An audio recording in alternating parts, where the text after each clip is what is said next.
Ladies and gentlemen, can I please have your attention? I am that dude, Bodkins. Patty to patty. It's ridiculous. No way. There's nobody else out there. He's your guy. Give a big round of applause for the one and only BodkinShow. I'm going to repeat that again, folks. I didn't stutter. Welcome to the Bodkins Show.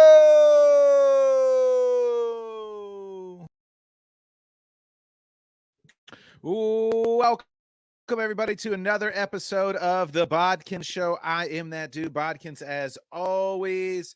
Thank you for joining me on this lovely Sunday evening. Before we get to our lovely guest, let's talk about some house cleaning things. If you missed this morning's head kicks and haymakers, please check that out. You can check that out on the channel right here. Just scroll up on the old video package. Me, Kenny, and Craig, we all broke down some fight news, talked a lot of interesting things in the MMA world. So please join us for a join us and check that out. The head kicks and haymakers that happened this morning. We come to you every Sunday morning as well. I was also on Let's Talk Sports yesterday, so please check that out as well. If you're not subscribing to Let's Talk Sports, you're truly missing out. My man Dan Harris is covering every sport in the world and then some. So please do check out my man Dan. Tomorrow night I'll be back on the Sports Buffoons as well, Buffoon and Bodkin. So as well, please subscribe, share, do all that good stuff over there with the Sports Buffoons. They're doing awesome stuff, Tanner and the boys. So let's go ahead and get to it. Tonight's another great guest here, my main man, a guy who is supposed to make his professional debut I believe last Sunday.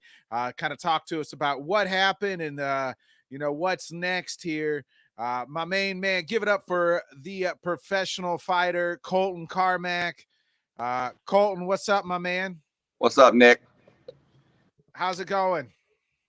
Going good, man. We just got back a few days ago from Texas. We went up there to fight, to watch anyways the fights and check the promotion out and stuff. And I got to watch my next opponent, actually, who's going to be fighting in October. So we went up there and checked it out and had some fun. So we got back a few days ago, though. But it's going good now. We're back to training heavy. All right. So let's talk to me about that process from, you were in fight camp. You're about a week out. And you're ready to go, man. I know I've been talking to you. You've been at it for eight plus weeks, I believe. I mean, that's just really you dialing it in, cutting the weight. Talk to me about that process, that phone call, and everything else, and all the way the process through Texas. No, it was frustrating, man, because like I said, like we had a full fight camp, bro. Like 8 weeks of just eating straight clean and training hard and cardio and I think it was not quite a week, but almost a week out. I got the message from my manager saying my fighter pulled out and they're going to try to find me somebody, but the odds that happens kind of low. And so pretty much get ready for the next show. So yeah, but it was super frustrating because like when you get towards the end of it, you're just ready to go, and the anticipation and stuff. And now to start that all over again. The good news though is like, I'm in great shape right now, in fight shape. So I got 8 more weeks to even get in better shape.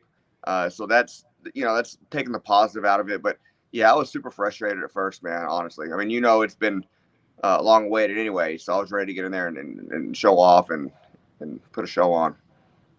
So, I mean, how'd that phone call go? Like, I mean, who called you and like, did they say what happened or what the reason was? My manager, Jeffrey Chavez, called me from Jackson Wink, and he pretty much just said that your opponent said he got injured, didn't tell what it was, and he's out. That's all it was. So did they look for you for a short notice fight? I mean, I think you told me on a Wednesday, and that fight was supposed to happen on that Saturday. So we're looking at 4 or 5 days. Yeah, they were going to look for somebody, but in order to have everything in line, like everybody has to have like medicals and blood work and everything done. We knew the odds had been low unless there was somebody who just would have took it super short notice who was prepared for it. But they pretty much said, we'll keep an eye out. Since you guys back up here, we went up to Texas anyways and got to check it out and stuff. And pretty much said, get ready for October in Houston, Texas. So talk to us about that. Houston, Texas. What day? Who's the opponent? And what are we looking at here? It's going to be October 23rd. We've both verbally committed, but I'm not signed yet, so I can't say his name. But he Okay. fought on the last card that they had, and he won. He beat a black belt from Brazil. It was a good, close fight. I think it's a really good fight for me. My mindset, I'm going to go out there and plan on finishing the guy. That's all it is, man. I'm just going to go out there and, like I said, kind of the same with last thing. I ain't got nothing negative to say about him. He's a tall dude. Looks like he's pretty good all the way around. So I'm just going to go and showcase my skills and take it wherever it needs to go. But I think I'll finish this guy on the feet or on the ground, wherever we go. Is this a step up in competition? This guy here going to be a step up in competition, or kind of same level as the guy you were supposed to fight? It's two way different styles. You know what I'm saying? Just two completely different styles. This guy I was gonna fight last was cutting down from like 190 something to 155. I know this guy. That's Patty Pimblett territory. That's Patty Pimblett territory. Yeah. The guy I'll be fighting next, he's good. Yeah, he comes out of a great gym in Houston. Trains with Yanez up there out of Metro and the UFC, and some really good fighters. Well-known gym. I'm expecting a 3-round war if we need to go there. You know what I'm saying? He's tough. He's gonna be a tough fighter. You talked about it being just like this disappointment. Like, I couldn't imagine like you were just like geared up, ready to go, and then at that last second, just being called back. Have you had to try to like dial down the training since the fight got released, and then because it's like now you're entering almost like another fight camp here for these next like 8 weeks. 2 weeks until the fight, so it's pretty much a whole other full camp. So what I did when I found out I for sure wasn't gonna have a fight, I went and had a big ass cheeseburger and got to eat a little bit because I was eating really clean, cutting weight. I was within like already 10 pounds. I still am. I'm like 9 pounds out from my fight weight right now. So I'm training still stays the same. We train here a lot. We have Mike Sparks and Brandon Sparks from up in Rolla from the Warriors gym. They come down on Mondays and work with us. A lot of people don't know, but I actually started out there in Rolla with Kenny Sparks and Mike and Brandon and them when I was like in high school still. And they had very, very well-known gym, just tough guys, man. They're monsters out of there. So they don't have their gym anymore in Rolla, but Mike comes down and works with us. Him and Brandon do on Monday nights here in the gym and just go over everything. Then we train here until Thursday. We usually go up to Cuba, Missouri or St. Clair, train with a pit with Jake Collier and Pat Smith and Dakota, and Jacob and Terry and them guys. And then Friday nights, we usually go to Springfield Fight Club, and they have like a just 2-hour nonstop rigorous training session. And we go up there and work with all them guys. They got like 30 plus guys out of there. And then weekends, we usually do something here also, or push cardio. So training stays the same as far as all that goes. I'm just going to keep pushing hard, 7 more weeks, be in great shape. Is speaking of Jake Collier, I know he's got a fight coming up in the UFC. How's he looking? And is he ready for his next fight? Jake's a monster, man, honestly. And for a bigger guy, his cardio's out of this fucking world. Like, we just train nonstop hard, and he's just ready to keep going and keep going and keep going. I expect him to finish Barnett, honestly, first and second round, anywhere it goes. But I think it's going to end on the feet between me and you. Yeah, he got robbed. I thought Jake Collier got robbed in his last fight against the legend of Arlovsky. That was a close fight. Yeah. It was a real close fight. If folks, yeah, Twitter, if you have Instagram blew up over that. That was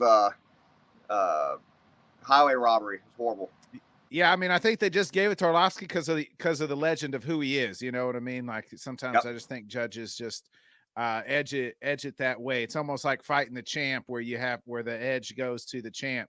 I want to back up a little bit, before you got that call to pull out. I know your team was on the highest of highs, my man, because you guys went down at Bash at the Beach there at the Lake of the Ozarks and absolutely cleaned house. Yeah. cleaned house. I mean, talk about that night. We're gonna obviously talk to one of your fighters here coming up, and we'll just put both of y'all on the screen here in just a little bit. But talk to me about that fight, those fights at Bash at the Beach. I know your brother went in there; he cleaned house. Yeah. What's kind of next for your for the Parabellum team and some of these guys that you're training? So proud of them guys, man. They went out and fought their asses off, and they just did everything like they were supposed to. They looked great. My brother fought first of the night. He had two opponents fall out too. And he had literally a last-minute opponent come in. Chance fights 125, and this guy was weighing in the 150s. So they had to make it an exhibition match. So he ended up weighing in the day of like 149, and Chance was like 135. And it was an exhibition kickboxing match with no headgear, no shin guards, and 12-ounce gloves. And my brother slaughtered that guy, man. It was a complete massacre in there. The guy it was a TKO in the third round. He didn't want to continue. What's next for little bro then? What's next for little bro? I'm actually going to try to get him on the undercard that I'm fighting on for Fury. I don't know if we'll be able to or not, but I'm going to try to get him on that card with me. If not, I'll have him fight maybe on Fight Hard coming up here, or Shamrock, one of those, or NFC, somewhere around here locally. But I'm going to try to pull him on that show with me and fight on the undercard. What about a couple of these other guys that went out there and cleaned house? I mean, our other fighter, Zena Thompson, she went out there and put work in too, finished a really tough girl in the second round. She had her finish on the feet, and then she ended up choking her out, but she fought a girl who was stacked, man. She was tough, really tough fighter. I think they'll both do really good in the sport. Zena showed just tremendous heart, and she's athletic as hell anyways, but her cardio looked great. She looked just perfect in that fight. We went 4-1 for the night total. We had one loss in the card. One of our guys, we called him Berserker. He just goes out there and he just goes to war, man. And he actually had the guy hurt quick. Went in to go for the finish and got caught. It happens, you know what I'm saying? Then we had, let's see, who else fought? David Hawk was supposed to fight that card. His opponent pulled out that day. Literally, he didn't show up to the fight. Got scared, whatever it was. So I'm super disappointed because David's ready to go, man. I was bragging on him on the last show. I'm trying to find him something soon too. But I actually may have David fighting on the card that I'm on as well. He may fly up there and fight too. So Ray Hayes, you've seen how Ray did that night, man. He went out there and fought the guy out of the Lake of the Ozarks, Chris, Borheim, his name. First round, he went out there. I knew the guy wasn't going to want to stand with Ray. So I could see him already like getting ready to shoot, Ray was ready for it too. I mean, we've been training the same stuff, so we knew what was coming. He goes out there, shoots. He tries to throw in a single in the cage. Ray had a really deep guillotine, and the guy switched up. I think it was a double to a single, and Ray readjusted it and went high elbow. And people didn't realize this, but that guy actually tapped when Ray had that, and the ref didn't see it. So when Ray let go and they kept fighting, he just blasted the guy with a straight two and knocked him out. It was like I think under like a minute or around there. Another good fight for Ray. And then who else we have on the card? It was you, Chance, Austin Hayes. Ray's little brother fought on the card. What we expected of it. It was a quick finish too. The guy actually came out. We thought he was going to try to stand, and the guy came out and was wrestling, which Austin's in a room full of just monster wrestlers anyways. So he actually was super impressive to me because he out wrestled the guy, got back up, threw a whizzer in. I think he broke the guy's nose in the first exchange, and then Austin threw in a guillotine too and finished him. It was like in 40-something seconds. That was his first fight, right? That was first fight for Little Hayes, had a couple right? boxing matches, man, and he's got great hands. Austin does, but that was his first cage fight. So yeah, first cage fight in the books. Looking for some big things for Austin in the future, man. Honestly, he's gonna sneak up and put work in and follow the footsteps of the great Ray Hayes. Speaking of it, we'll bring the man himself. The man told me he could whoop you. He's whooping your butt and training all the time, Colton. He told me that We have on the battle. last show. Two division champ. I called it here when he was on the last time. I said, Ray, you're gonna be the two division champ. You're gonna be double champ. Give it up for our guest, Ray Sweet Baby Hayes. Hey, Ray, what's up, my man? Much, man. Colton, this guy's phone, I swear. He may learn how to fight, but he needs to learn to be able to talk on the mic, baby. Hey, Ray, talk to me about that last fight, and your emotions going into it, and kind of Colton kind of broke it down from the corner standpoint. Break it down for us in the fight as the fighter standpoint. I think that was probably the only fight I've went into where I didn't even have like the slightest of nerves. Like, I got there at the lake, I was so worried about the weight cut. After I made weight, it was like, it kind of felt like I wasn't even fighting. Like, I just hung out, and the day came, and I was like getting everyone else ready to fight, and they all went out, and I got staged up, and it didn't feel like I was fighting. I wasn't nervous. I barely broke a sweat warming up, and I just went out there and treated it like any other day in the gym, and the dude did exactly what everyone that I fought's done, and it kind of just happened before I even knew it happened. It was over. So I don't know. It's kind of I just like overlooked the whole thing. It just kind of passed me, really. Colton, I mean, from your standpoint, being in his corner, did he seem like he was nervous or normal, calm, cool, and collected before he went out there? I've never known Ray to be nervous ever one time, so that's news to me that he ever was nervous. He's always super cool as ice. We're usually in the back, and we're always joking around and stuff. And there's a point where it gets serious, you know what I'm saying, before the fight. But we're usually pretty laid back and can relax back there. It's none of my guys really ever get crazy jitters, you know what I'm saying. But Ray's one that definitely has ice in his veins from what I've seen. So, yeah, I didn't even know. He just looked like a normal Ray to me, but maybe that's how he felt. Ray, how's it feel to be a two division champ? I mean, that's something your mentor and protege over there, your mentor Colton's never done. I've never seen him carrying two belts around. So how's it feel to be a two division champ? Colton's throwing up the 3 sign here. How's it feel to be, that was your first fight at the featherweight. Did it feel better at feather than at lightweight?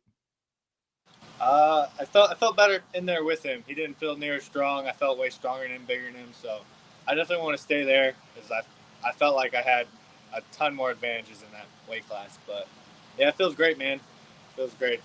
Well, it's long awaited, really. I kind of knew it was going to happen before it happened. So I saw this ranking. Tell me about that ranking. I see all you posted on your Facebook. Talk to me about what that is and what that means.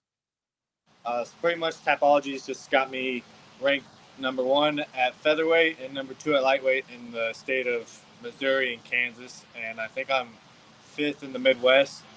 So there's a couple more states included in the Midwest out of like 500 people, but they've got me put in the top 1 and 2 now. And sometimes that makes sense, Nick, because the 155 Ray should be first. Also, the guy who's first is like 7-2, Ray's 7-0. And Ray's fought tougher competition. I mean, that guy we'll go through him too if we need to, but it's just a ranking report is all it is, man. In my eyes, I think Ray's number 1 in the Midwest and Missouri, 45 or 55 amateur. So Ray, I mean, there's levels to this shit, and we all say that in every fight level.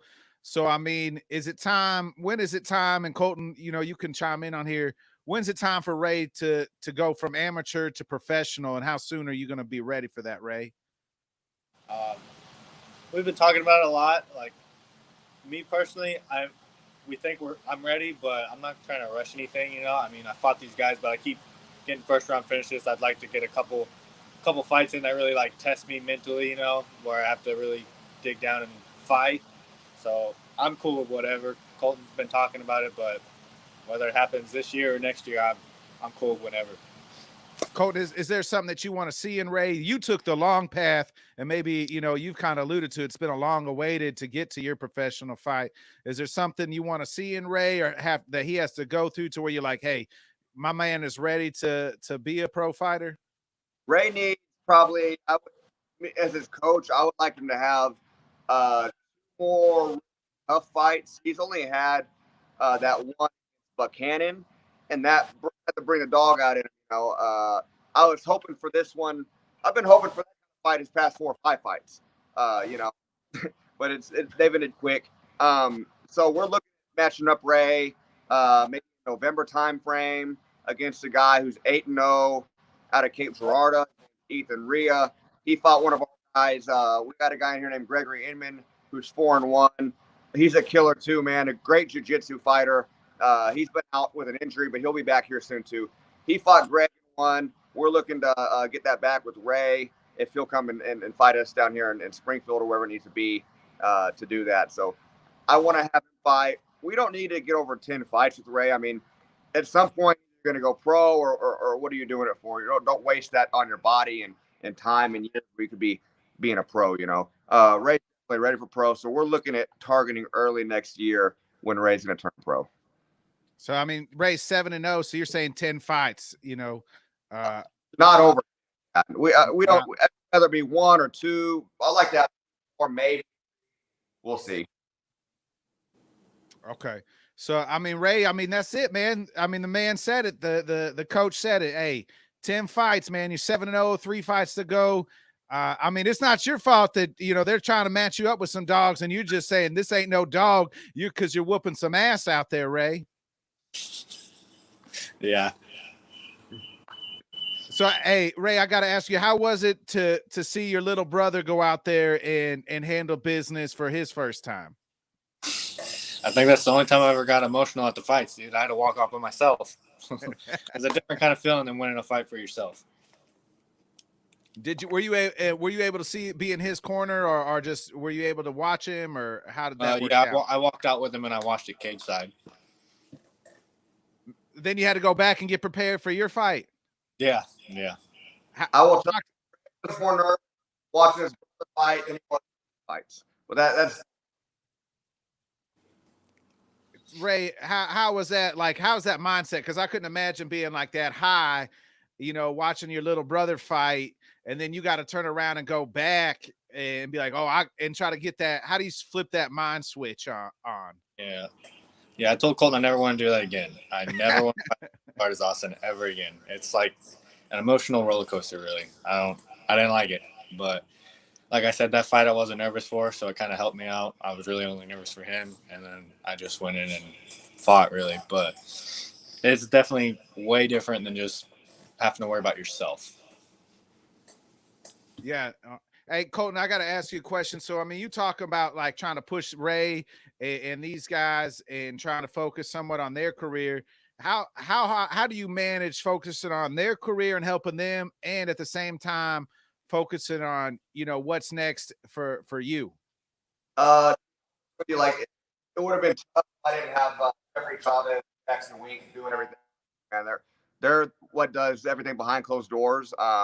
Chavez is constantly working, hitting us up, checking out trainings going, matching us up. He's the one who does most of that stuff. I still have a hand in my guys down here in Missouri. I kind of run the gym and stuff and work with one-on-one with Chavez about matchups and fights and who I want, win, this and that. But they've been great helping. I mean, that's what managers do, so they've been everything we could ask for with that as far as that goes.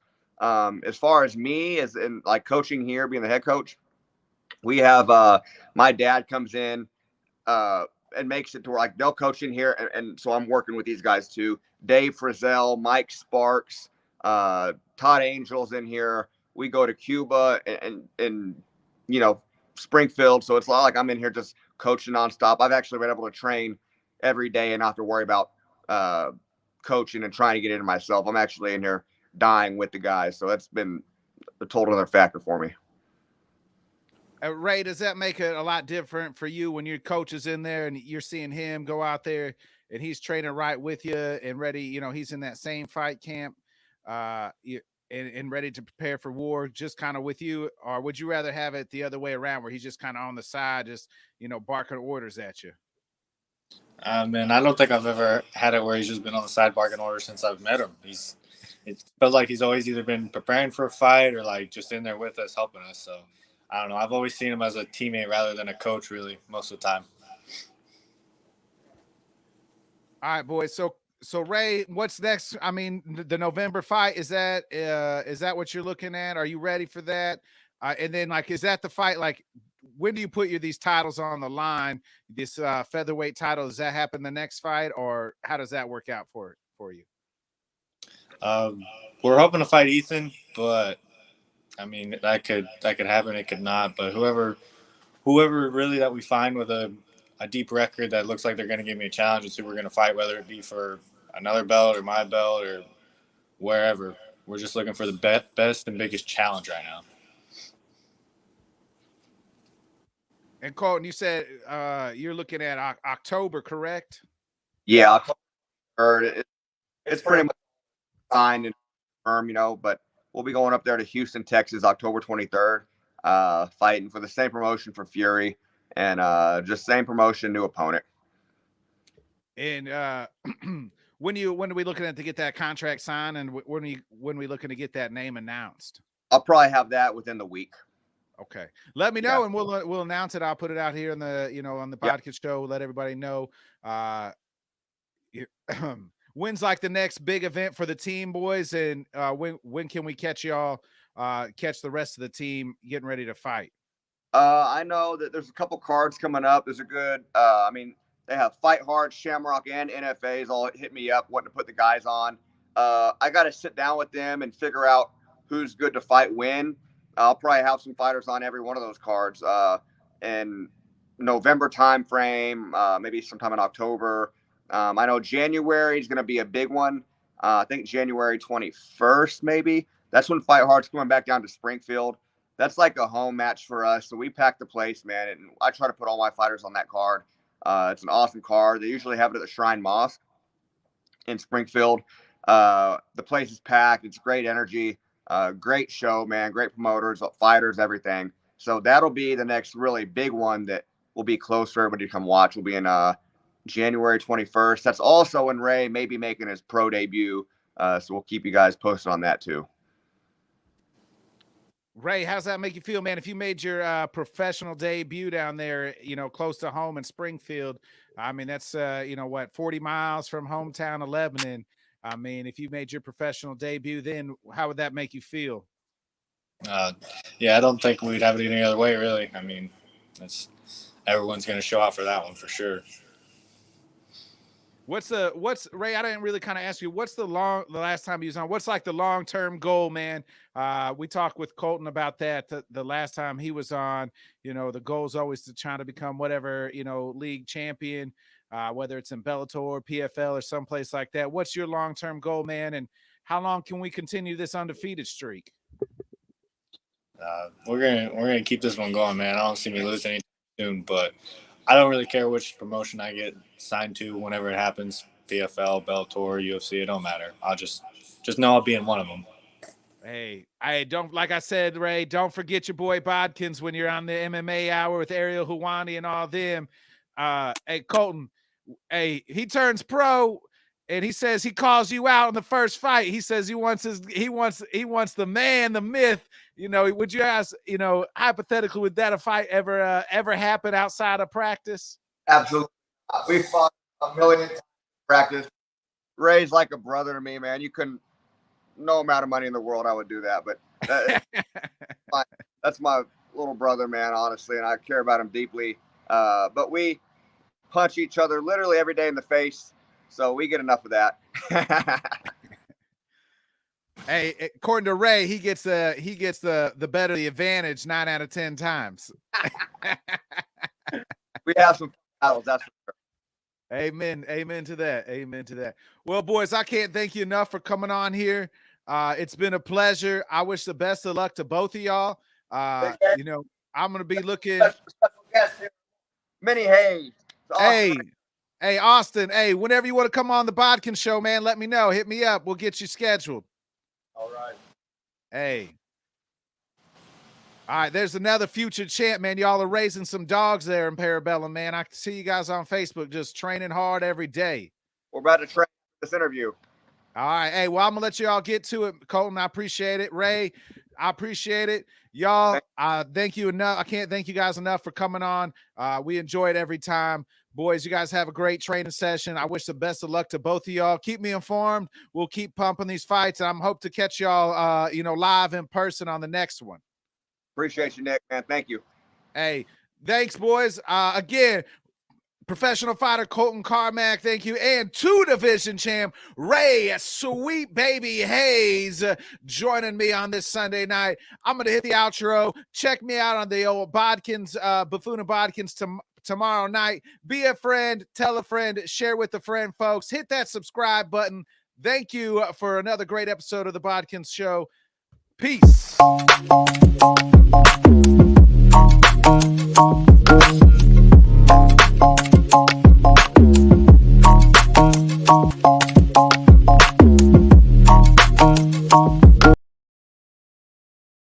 I thought I was going to want to go crazy. Surely.